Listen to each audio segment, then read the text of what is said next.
Et pour qu'on se rende compte un petit peu justement, combien de leads à peu près vous gérez quotidiennement sur lead.fr, toutes thématiques confondues, tout. Ça dépend des périodes, mais on va dire en moyenne 1000 par jour.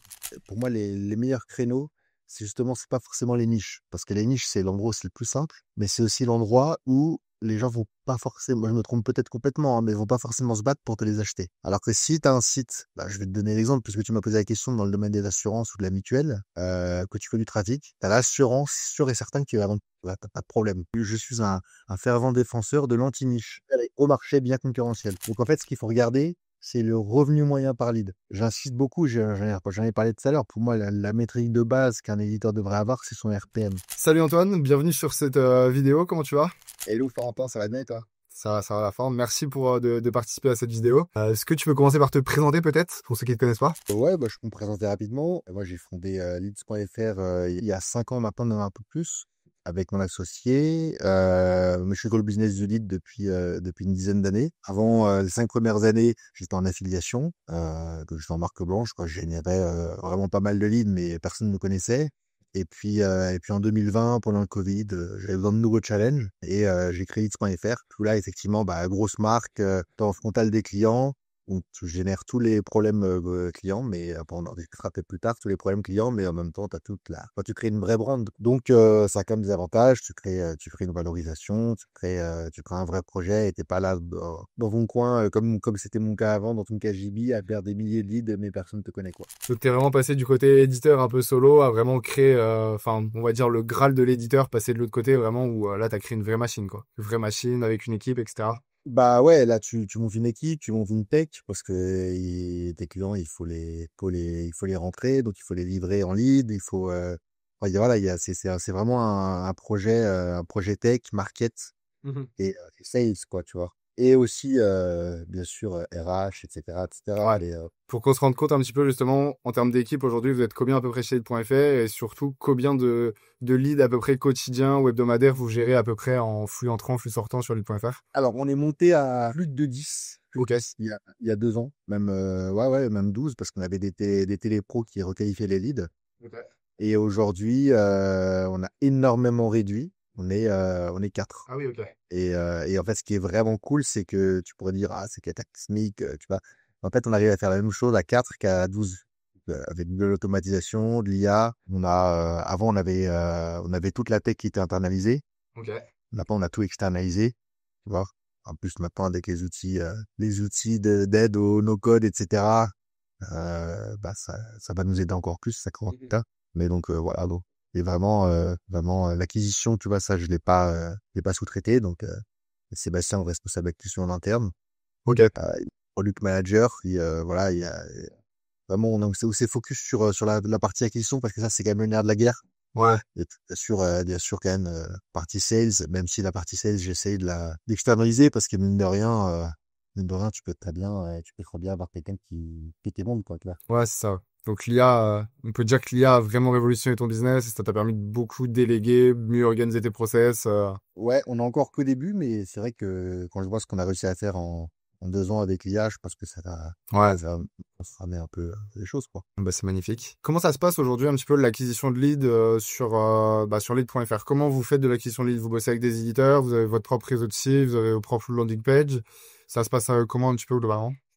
Globalement, nous, ce qui fait notre spécificité, c'est on a 70%, même 80% de l'acquisition qui sera en interne.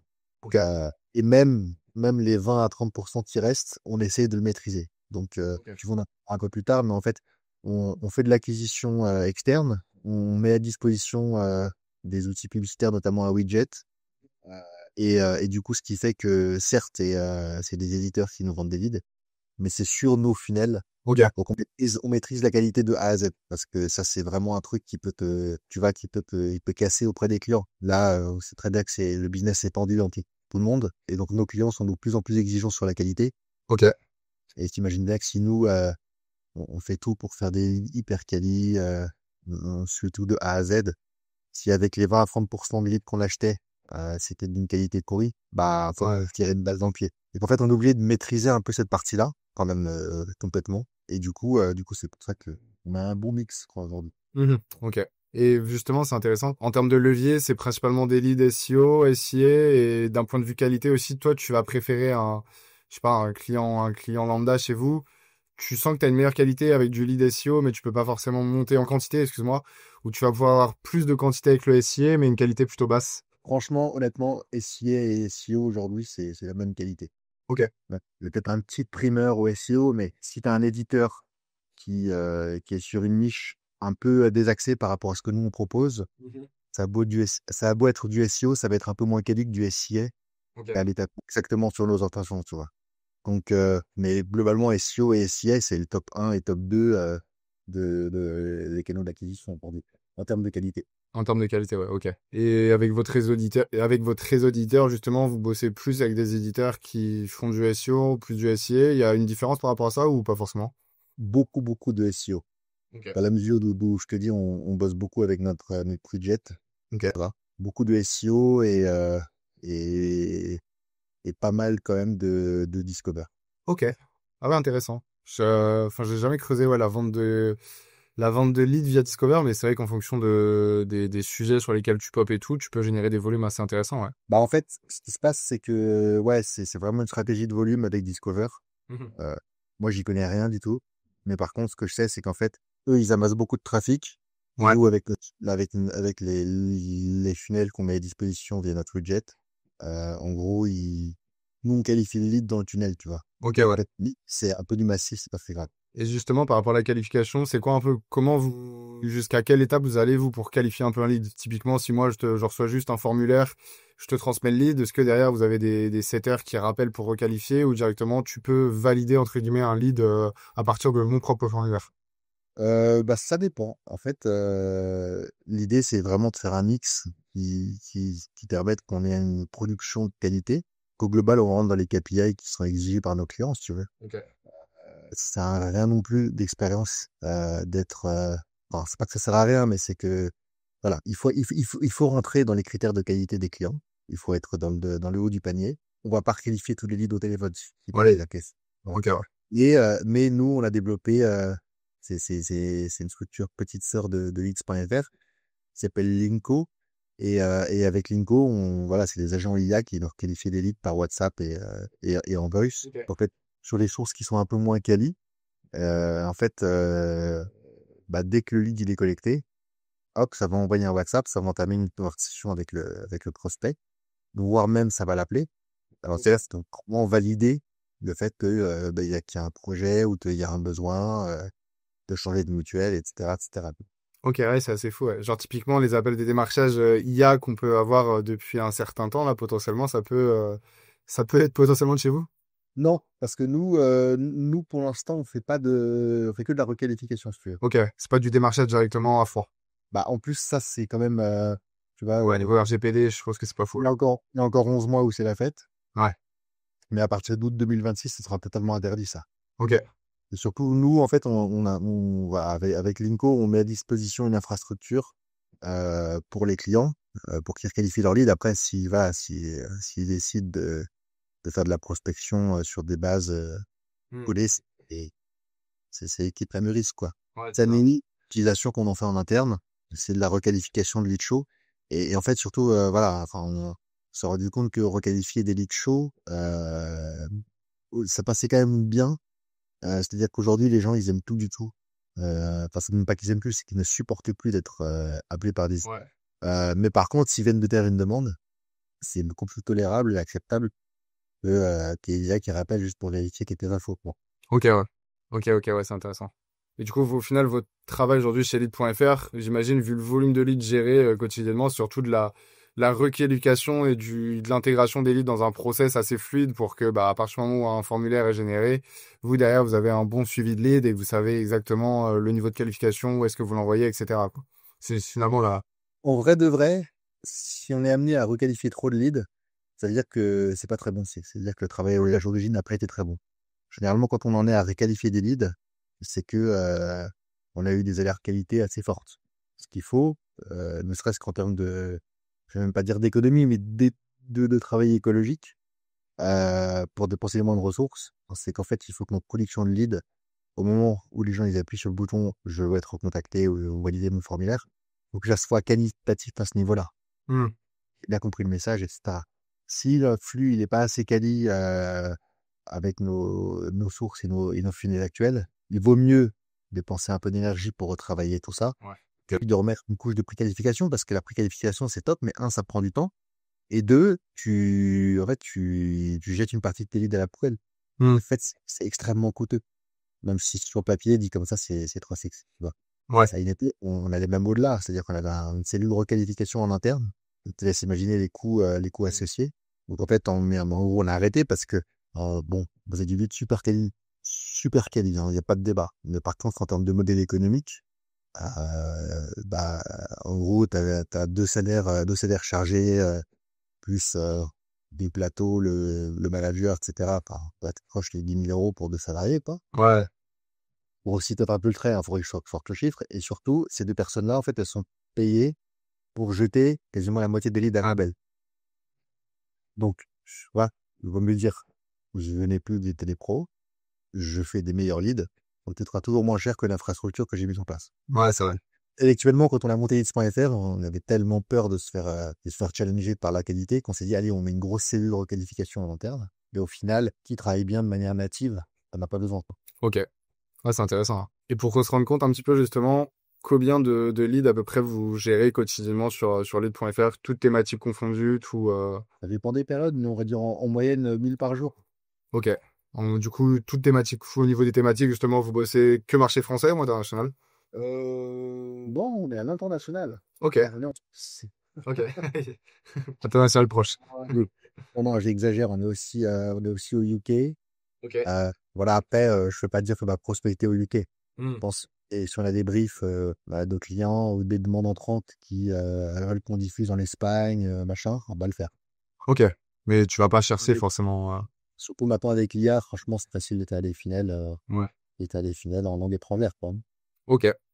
Est-ce que tu penses que le business de la vente de leads, si on se met plutôt côté éditeur aujourd'hui, c'est un business qui est plutôt facile, tu vois, par rapport aux autres business qu'on connaît, à la vente de liens, on parle de Discover, l'affiliation, choses comme ça.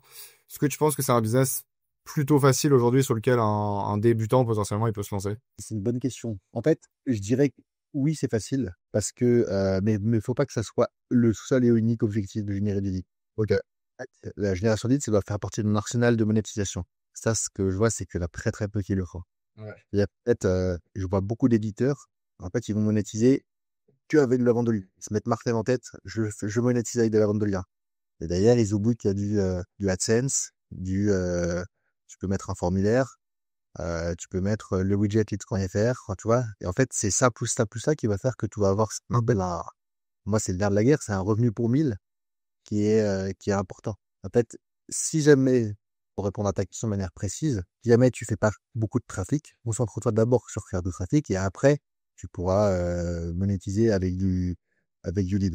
Et Mhm. c'est ça, de faire une monétisation hyper aux petits oignons, si t'as pas beaucoup de trafic. Le trafic, c'est le nerf de la guerre. Ouais, c'est clair.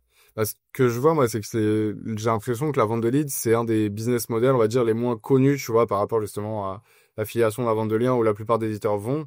La vente de leads, c'est vrai que j'ai l'impression qu'il y a beaucoup moins de personnes qui se lancent là-dessus et encore moins, ceux qui se lancent potentiellement, ils font des modèles où ils sont sur des annuaires, des sites locaux, avec potentiellement, tu vois, un EMD plus ta GMB sur ta ville.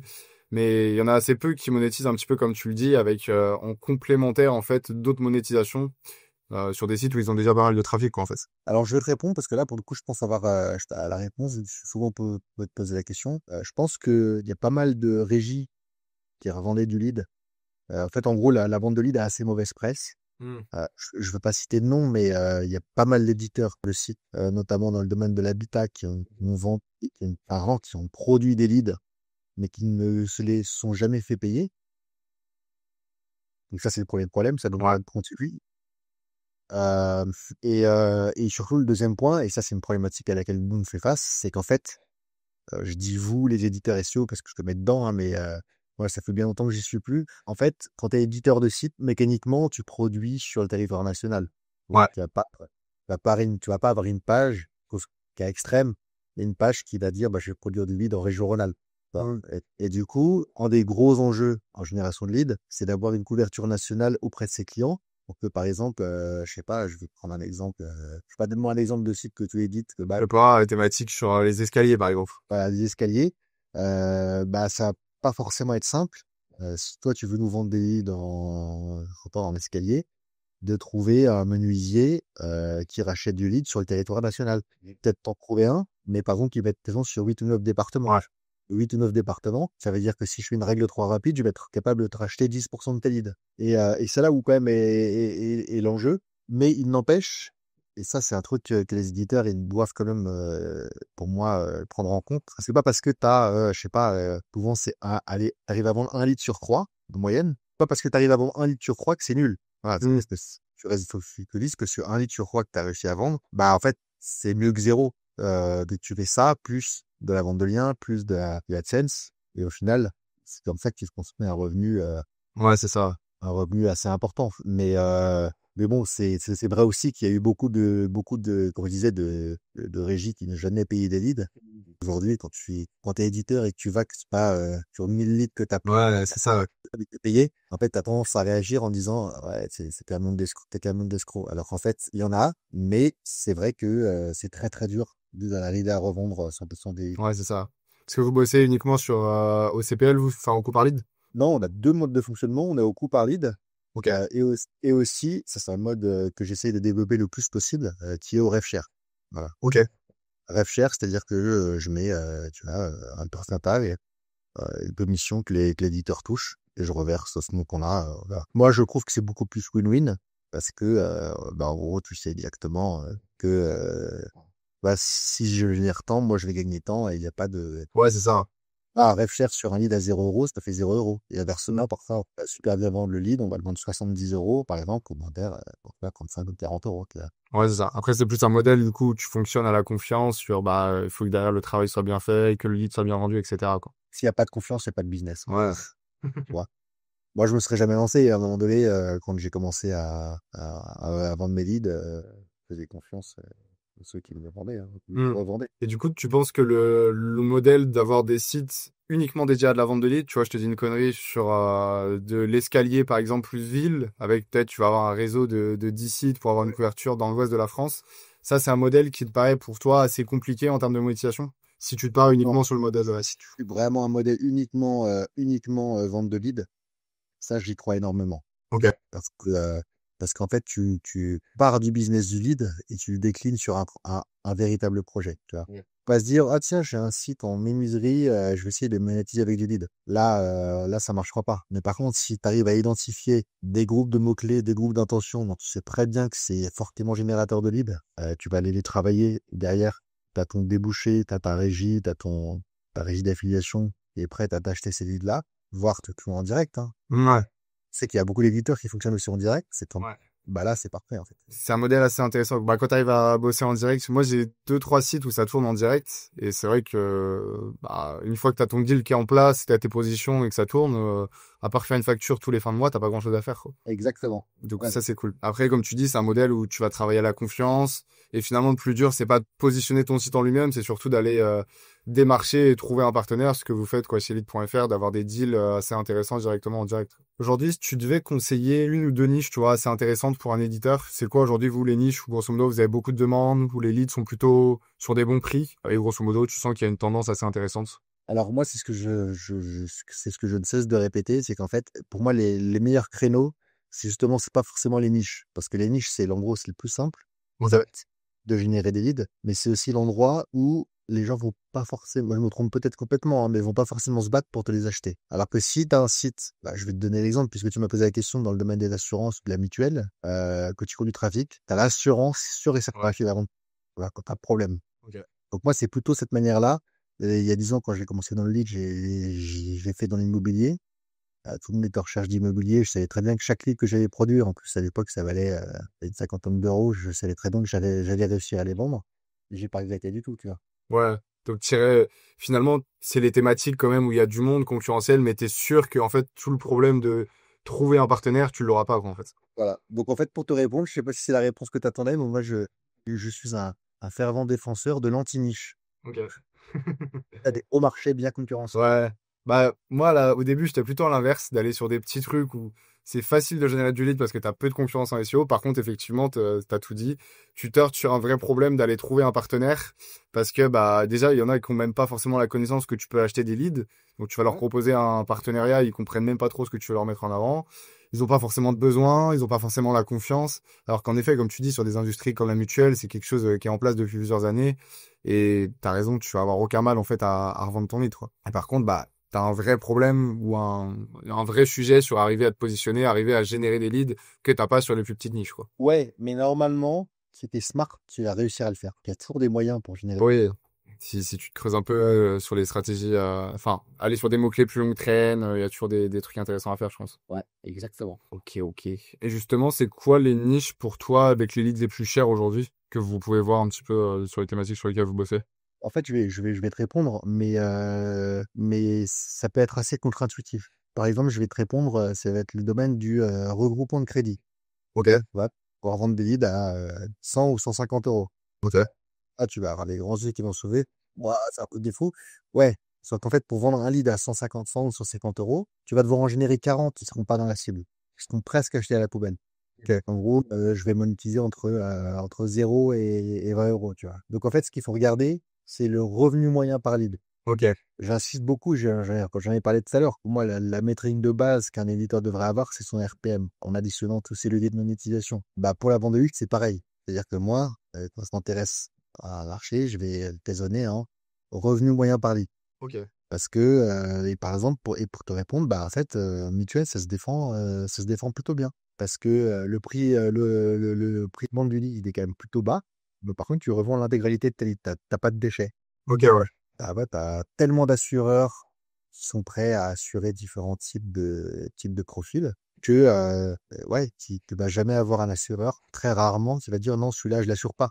Il y a quelques exceptions près, typiquement, à quelqu'un qui a peut-être 80 ans, oui, bon, bah, il va être en copie. Les mutuelles vont peut-être rechigner un peu plus à le prendre. Et encore. Il y a certainement des mutuelles qui sont spécialisées dans les. Il faut que je dise ça pour que, Ouais. de moi, chez une mutuelle qui est spécialisée dans les plus de 80 ans, tu sais. Ah, c'est clair. Mais voilà. Ok, ouais, c'est intéressant. Du coup, ouais, se baser vraiment sur l'exploitation totale de tes leads et prendre en compte, bah, ok, j'ai généré 40 leads, mais finalement, à la fin, combien j'en revends vraiment et combien de mes leads sont vraiment monétisés, quoi. Trop ça. Ok. Et c'est quoi pour toi, si t'étais côté éditeur, tes trois outils principaux, tes trois outils vraiment essentiels pour faire de la génération de leads aujourd'hui? Alors, je vais avoir du mal à te répondre parce que moi, je suis plus trop du côté édition. Bah, mon métier, c'est de m'arranger pour les acheter le mieux possible, c'est dit. Ok. Mais c'est là où il y a quand même un pont entre l'acquisition SIA. Enfin, quand tu parles éditeur, pour moi, je parlais d'éditeur SEO. Ouais, ouais, ok, ouais. Si tu me parlais d'éditeur SIA, ouais, je pourrais te répondre très clairement. Mais pour un éditeur SEO, pour moi, ce serait quand même d'avoir un outil de landing page soit canon, quoi. Tu vois, que tu aies des call to action très régulièrement dans ta page Mhm. pour que ton taux de conversion soit bon et que mécaniquement ton revenu pour mille soit bon. Donc pour ça, bah, il faut que tu utilises des landing pages du type OnBooms, ClickFunnels. Voilà, ça c'est pour moi, c'est quand même l'outil majeur De la génération de leads. Ouais. Et puis, si jamais la régie avec laquelle tu veux passer ne fournit pas de formulaire, il faut que tu fasses toi-même ton formulaire. Et là, j'encourage vraiment à faire des formulaires qui soient fluides, etc. Et du coup, il faut utiliser des outils comme Typeform, ce genre de choses-là, qui sont quand même très, très quali. Ça fait des leads qui transforment, enfin, ça fait des leads ouais, qui génèrent un beau taux de conversion. Et qui, tu sais, c'est un petit côté premium. Et ça se ressent aussi dans le côté qualité des leads. Alors, Ok. et puis, il faut vraiment réussir à faire un formulaire multi-step, si possible. Ça engage plus les leads. Ok. Voilà. Mais donc, pour résumer, un form builder, un LP builder, quel autre outil je pourrais te trouver? Là, je ne l'aurais jamais pas en tête. Ok, bon, deux, c'est déjà bien, t'inquiète. Et au niveau, tu vois, justement, tu parles beaucoup de formulaires. Est-ce que vous prenez des leads typiquement un peu, enfin pas différents, mais sur d'autres formats, type du rendez, je sais pas, ça dépend des niches, mais du rendez-vous Calendly, du lead par téléphone, des leads, qu'est-ce que tu peux avoir d'autre enfin, d'autres types de leads que du formulaire, on va dire assez classique, ça vous intéresse aussi ou? Nous, on teste énormément, ouais. On Ok. va tester maintenant. Par contre, comme j'ai dit tout à l'heure, nous, les tests, on va pas les faire sur les partenaires externes. C'est-à-dire qu'on va tout faire en interne. Ok. Et à la limite, si derrière ça marche bien, là, on va peut-être le mettre à disposition des partenaires externes, des affiliés, tu vois. Ok. Mais c'est toujours testé en interne avant de déployer avec vos Ouais. partenaires, hein. Sinon, tu peux faire un carnage. Ouais, c'est clair. On a déjà fait hein, des trucs, tu fais 1000 leads, pas une vente, quoi. Ah oui, c'est catastrophique. Là, tu es obligé de faire un geste commercial auprès du client. Enfin bref, c'est perdant pour tout le monde. Ouais, c'est clair. C'est pas intéressant. Et justement, tu vois, tu parlais un peu des modèles de monétisation. Tu penses que c'est quoi le meilleur, si on se met du point de vue éditeur, encore une fois, c'est quoi le meilleur modèle de monétisation en vente de lead entre justement, si on bosse au coût par lead, si on se met plutôt sur de la commission, du rev share, et aussi sur certains sites, moi, où je pense pas que ce soit le meilleur modèle, mais je bosse à l'abonnement. Où en fait, tu vois, c'est un tarif fixe et tous les mois, je renvoie automatiquement tous mes leads à mon partenaire. Il me paye le même tarif fixe tous les mois, que les leads soient bons ou pas bons. L'idée, c'est quand même d'avoir un bon ratio pour que moi, ce soit gagnant pour moi et que lui soit quand même rentable. Et Mais c'est même pas un tarif par lead. non, c'est un abonnement en fait. Ah, c'est des petits, c'est pas des gros montants, tu vois. C'est des abonnements sur des sites locaux à 200-300 balles par mois. Mais en fait, bah, lui, il a son flux de lead et avec ce flux de lead-là, avec ses 300 euros, il arrive à être rentable. Et moi, c'est un flux de lead où c'est automatique et j'ai rien à gérer dessus, tu vois. Écoute, si ça marche bien, Bon, c'est ça. Non, indirectement, je pense que t'en as même pas conscience, mais quelque part, c'est quand même un prix au lead que tu lui fais. Parce que si avec l'abonnement que tu as, ton site, il marche moins bien et que tu lui fais 2 leads par mois, il va vouloir te le renégocier. Ouais. Donc en fait, indirectement, tu vois, il s'en sort bien parce que, je sais pas si c'est 200 ou 300 balles, tu lui fais 20 ou 25 leads. Ouais, c'est ça, c'est ça, le prix. Et tu lui fais du 10 balles par lead, tu vois. Mm. Donc en fait, on en revient un peu à la même chose. C'est juste que tu te fais pas chier, tu lui fais un C'est paquet ça. et puis En fait, c'est plus simple à vendre, je trouve, l'abonnement que du CPL. Les mecs peuvent être un peu freinés quand tu bosses en direct ou ça veut dire que dès que tu vas faire un lead, directement, il va être facturé alors qu'ils sont pas sûrs de conclure et tout. Je trouve que l'abonnement est plus simple à vendre que du CPL. c'est une évidence. Après, pour moi, c'est un truc, si vous y arrivez, en tant qu'éditeur SEO, c'est génial, mais c'est un modèle, c'est magnifique, mais pour moi, c'est ce que j'ai fait un modèle d'enfant gâté. Parce qu'en fait, tu peux te le permettre parce que tu payes pas ton trafic, tu vois. Ouais, Et, voilà. et, et en 2025, ne pas payer son trafic, c'est un truc j'ai envie de dire, ça n'existe pas, tu vois. Tout le monde paye son trafic. Donc, en fait, proposer un abonnement parce que tes leads sont gratuits, en fait, c'est, Ouais. c'est juste magnifique, mais enfin, voilà, fais-le. Mais En fait, oui. pour quelqu'un comme moi qui fait tu sais, c'est du Mikado au centime près, tu vois, Ouais. sur la coût d'acquisition.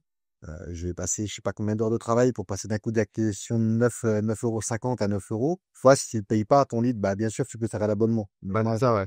J'ai pas de coût, en fait, pour choper mon trafic, mon achat. Je peux me permettre de bosser comme ça. Mais effectivement, dès que tu intègres du SIA, bah, il te faut de la rentabilité. Même, tu as aussi une meilleure vision sur, je dépense tant pour avoir mon lead. Alors qu'au SEO, cette vision-là, tu l'as beaucoup moins ou voire pas du tout, quoi. Je fais mon site, j'ai quelques BL, j'ai mon domaine, j'ai mon hébergement, mais en soi, je sais pas exactement combien ça va me coûter pour générer mon volume de lead, quoi. ouais. Donc, Ouais. c'est différent. Après, il y a de la prédictibilité. On sait très bien que sur les gros volumes, on connaît notre conversion. Donc là, Ouais. c'est con pour acheter le clic pour être rentable, si tu veux. Mais voilà, c'est un modèle totalement différent du SEO. Vous bossez sur j'imagine, tu as un pôle de thématiques de base, mais vous allez de temps en temps sur des nouvelles thématiques en fonction des clients sans avoir de data? Ouais, ouais, complètement. Enfin, après, on a quand même des projections. Donc, pour te répondre, oui, on a des thématiques phares. Ok. Après, on va aller sur certaines nouvelles thématiques, mais on sait très bien que ça va être. Après, si tu veux des thématiques, mine de rien, t'en as pas 150. Hmm. T'as des macro-thématiques et puis tu as des sous-thématiques. Et en fait, chaque thématique qu'on va lancer se rapproche de gros ou de loin à une thématique existante qu'on a déjà. Hmm. Typiquement, je sais pas moi, tu vas dire, je vais lancer un truc dans l'habitat, par exemple. Par exemple, des leads couverture de couvreur, tu vois. Ok. Bah, si tu as déjà une thématique dans un autre domaine de l'habitat, ça serait rien, par exemple, la pergola, le rabattement de façade, ça va être assez proche. Oui. T'auras peut-être, ça t'arrête beaucoup, mais c'est pas tant que ça, tu auras peut-être une différence de 40%, mais c'est pas plus que ça, toi. Hmm. Ouais, ouais, donc là, ça va, la Bref, différence, c'est quoi? après, il y a des réflexes à avoir aussi. C'est qu'en fait, il faut vite faire il faut savoir vite faire les calculs, faire des extrapolations. Tu te dis, bon, bah voilà, ça, c'est des chantiers, par exemple, à 20 000 € de moyenne. Tu sais qu'il y a tant de marge. Donc, dès qu'il parle, il peut être de temps.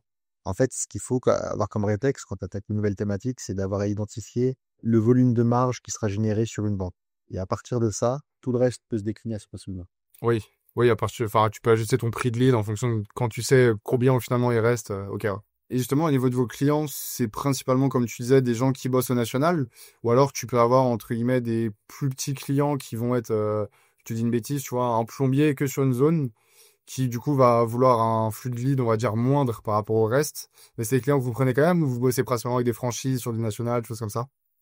Eh ben écoute, bienvenue dans l'équation de tout de financement chez Leeds. En fait, idéalement, moi, j'aimerais bien travailler avec des acteurs nationaux, mais c'est juste pas possible. Au Ouais. final, à très peu. Et du coup, on a les deux. On a des très gros clients et puis on a aussi des petits clients qui peuvent venir sur leads.fr, prendre, tu vois, 2 leads par jour, même un lead par semaine s'ils veulent. Un peu comme sur Google Ads, quoi. Ils viennent mettre la CB Ok. et ils achètent leur lead, quoi. Et ça rejoint ce que je te disais. C'est vrai qu'avec leads.fr, on a développé une boîte tech avant tout, quoi. Ouais. Tu mets ta carte bancaire, tu as ton solde. Dès que tu as un lead qui est livré, c'est bien débité, etc., etc. Donc, c'est une plateforme, c'est le service pour les petits clients. Ils mettent leur débarquement, mettent leurs critères, les heures à laquelle ils veulent être livrés, etc., etc. Donc ça, à la base, c'est des clients qu'on ne voulait pas. Mais on se Ok. rend Ouais. compte que c'est une demande de marché importante. Ouais, bah ouais. On peut pas, enfin, si on décide de passer à côté, on se fait d'une grosse partie du business, quoi. Ouais. Donc, Ouais. on a décidé de l'adresser. C'est un gros développement informatique. Donc voilà, on regrette pas. Bah surtout, je pense, ouais, dans l'artisanat où ils ont assez peu de présence web, ils sont très peu digitalisés. Et je pense qu'ils sont assez demandeurs là-dessus, ouais, d'avoir des leads, d'avoir un flux de leads, en fait, de manière, entre guillemets, automatique, qui peut les intéresser, quoi.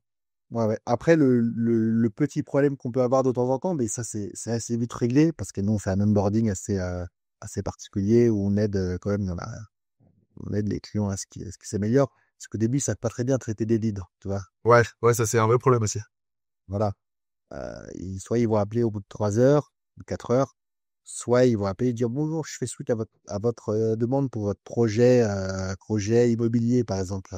Bon, bah, souvent, c'est des leads. Si le projet il n'est pas forcément abouti. Hmm. Donc, on va se dire, ouais, j'ai pas de projet. Ben, vous allez remplir la formulaire. Oui, mais j'ai pas de projet. Enfin, bref, Ouais. tu vois. Donc, ça demande un peu de calibrage pour les petits clients qui n'ont pas forcément inscrit.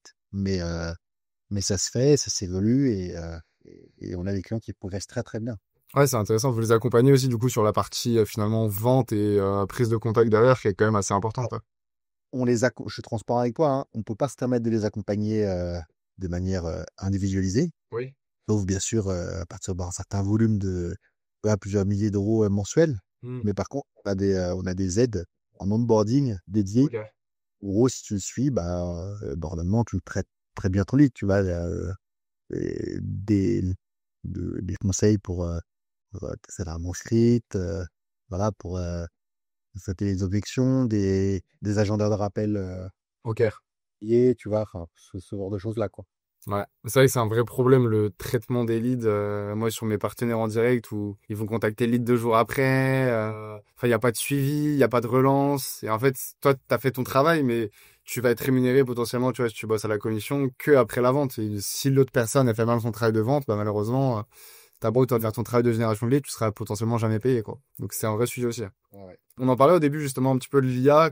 Comment c'est venu? Tu vois, tu as parlé de la réduction de ton équipe, tu as parlé de tes process un petit peu de requalification des leads. Ça a permis quoi concrètement, vous, chez leads.fr, de l'intégration de l'IA un peu dans vos process? Ça, c'est une bonne question qui est peut-être limite trop large. En- Nous, ça nous a permis ouais, déjà de se poser la question sur l'intégralité des actions qu'on réalisait chez Lixpack. Ok. Une base, mais de challenger, en fait. Ouais, tu t'es dit. T'as un consultant qui est derrière ta tête en permanence et qui dit est-ce que ça c'est optimisable, tu vois. Et en fait, avoir ce réflexe-là, à chaque fois que tu fais un truc qui dit est-ce que ça je peux optimiser, bah, forcément, tu es déjà en train de l'optimiser, en fait. Hmm. C'est en ça que je dirais que ça a beaucoup changé. Après, qu'est-ce que je peux te donner? Beaucoup, énormément au marketing, en fait. Ouais. Marketing, puis là, sur la partie social ads, parce que c'est vrai qu'on a beaucoup parlé du SEO et SIA, mais on fait pas mal de social aussi. Au niveau de la recherche des axes marketing, voilà, au niveau des scripts pour les UGC, etc. Ouais. C'est vrai qu'il y a nous aide énormément.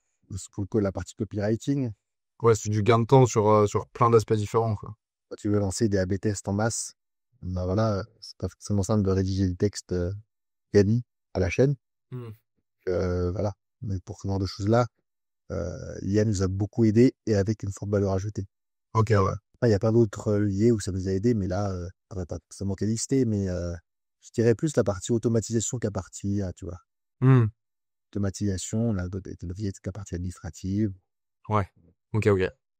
Et du coup, vous avez votre propre réseau de sites aujourd'hui encore en interne. Donc, potentiellement, vous avez votre réseau de sites multithématique qui va générer vos propres flux de ligne. On sent le jargon SEO, mon réseau de sites. C'est non, c'est peut-être pas, je l'appelle pas comme ça. Oui, on a des sites, on a des, même dire des landing pages. Ok. Là. On n'a pas un réseau de sites, ils sont pas interconnectés du tout. Ok. Pas de lien, on fait pas de SEO de le produit. C'est aussi pour ça qu'on garde cette partie externe Mhm. maîtrisée. C'est parce que bah, moi à la base j'ai quand même du SEO, j'ai quand même un bon réseau et j'estime qu'en fait il y en a qui sont meilleurs que moi, Ouais. c'est notamment qui peuvent vouloir me vendre du lead issu du SEO et ça me va très bien en fait de aider ça à des gens qui savent pas mieux que moi. Non. Oui, à partir du moment où t'as ton lead, t'es content. Par contre, pour te répondre, effectivement, on a différentes marques, différentes brands en fonction des différents, des différentes thématiques, quoi. Hmm. Ok. Et justement, tu parlais de ton widget, là, si ça intéresse des éditeurs, comment ça se passe, si on veut intégrer ce widget-là sur nos sites, est-ce que tout le monde peut le faire, est-ce que c'est payant, tout ça? Ah bah non, c'est gratuit. Déjà, c'est gratuit, ça rapporte de l'argent. Donc oui, tout le monde peut le faire, à condition d'avoir un peu de trafic quand même. Ok. Tu veux que j'explique un peu plus en détail en quoi? Ouais, carrément, ouais. Bah, si ça peut intéresser des éditeurs, tu vois, qui te contactent après. En fait, en gros, il y a deux choses. Il y a la partie formulaire classique. Ok. Ça, vous pouvez nous demander un formulaire, mais du coup, ça vous oblige, entre guillemets, à afficher directement sur votre site le formulaire en fonction de la thématique. Donc, ça oblige en plus à avoir un site qui est très proche. Donc, typiquement, je sais pas, moi, pour de l'assurance, assurance chien-chat, qu'on fait, ça vous oblige quand même à avoir un site dans le domaine des animaux. C'est mieux. Donc, ça, c'est bien, mais ça oblige à avoir un site très proche bah, des offres qu'on a, quoi. Et après, il y a la partie widget, où là, vous avez encore moins de choses à faire. C'est qu'en fait, nous, on l'a développé en, en widget publicitaire, un peu façon Taboola ou Outbrain. Vous mettez en bas de votre site et à l'intérieur de ce widget-là, en fait, on a créé nos propres pubs. Donc, on sait que ça convertit bien. On les a testés en display, sur Taboola, etc. Et on sait que ça convertit bien. Et en fait, vous avez juste à mettre ce widget-là en fin d'article, en bas de page, et tous les leads qui sont générés. Parce qu'en fait, on produit aussi, donc, on fournit les publicités, et passant article de presse, et les landing pages qui sont derrière. Donc, en fait, on fournit tout le funnel qui est en un, enfin, les funnels, et après, du coup, c'est un partage de commission qui est reversé aux éditeurs pour chaque lead qui est généré, quoi. Avec un ID par site, si vous avez plusieurs sites, comme ça, vous pouvez regarder vos stats, quoi. Ok. Il y a un dashboard un petit peu suivi comme une plateforme d'affi au final? Ouais, c'est ça, ouais. Ok. Ouais, c'est ça. Et en moyenne, parce que c'est ça qui va intéresser les gens, je n'ai pas de plan sur la comète, je vais pas vous dire que ça va vous rendre tous millionnaires, mais ça rapporte en moyenne, alors je vais donner une fourchette large, mais c'est entre 0,6 euros, donc 60 centimes du mille, à 1,50 € à 2 € du mille.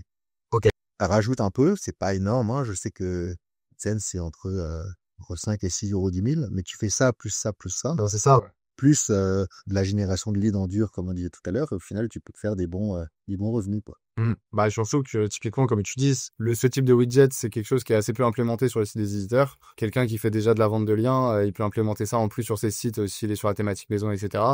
Et en fonction de son... Ouais, c'est ça, exactement. Mais tu déploies ça sur un réseau de sites qui fait déjà pas mal de vues et ça peut rapporter quelques centaines, quelques milliers d'euros en plus par an, quoi. Ouais, exactement. Voilà. Donc pour l'instant, vu que nous, on sélectionne quand même tous les éditeurs à la main, il faut me contacter. Ouais. Peut que je suis petit public, voilà, il faut me contacter. J'ai regardé un peu votre site, etc. Faut pas que ça soit placé n'importe où, Hmm. parce que notre image de marque pas. On a testé avec quelques éditeurs, ça a plutôt bien marché. Et voilà, donc Et il y a des thématiques en particulier que vous prenez pas, ou je sais pas, des sites high-tech, comme des sites animaux, comme des sites santé, ça vous intéresse? En fait, ce qui est bien avec ce système de widget, c'est que ça permet à l'éditeur de générer du revenu, quelle que soit la thématique. Ok.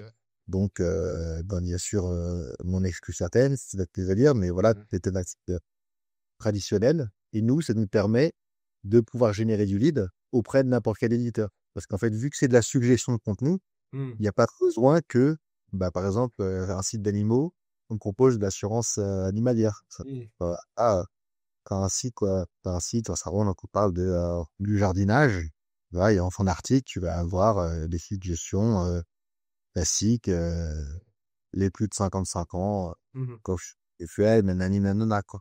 En fait, c'est un widget qui permet vraiment de monétiser n'importe quel type de contenu. Et ce que tu disais, ça s'intègre bien en complémentarité d'AdSense, d'autres monétisations plus, quoi. Voilà, c'est ça. Tout ça. Ok. Là, de rendre tout le monde heureux. Parfait. Bah, moi, je suis convaincu, je t'enverrai mes sites.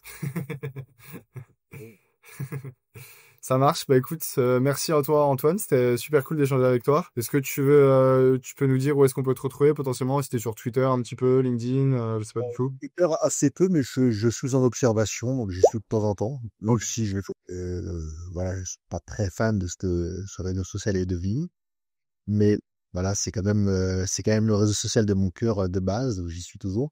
Et puis sinon LinkedIn, ouais. Ok, LinkedIn, tu peux me contacter, ouais. ça marche. Bah, je mettrai ton lien en description. Et puis, merci à toi. C'était un plaisir d'échanger avec toi. Ah, c'était très très très très sympa. Merci beaucoup Florentin. Ça marche. On se dit à la prochaine. Salut. Et ciao.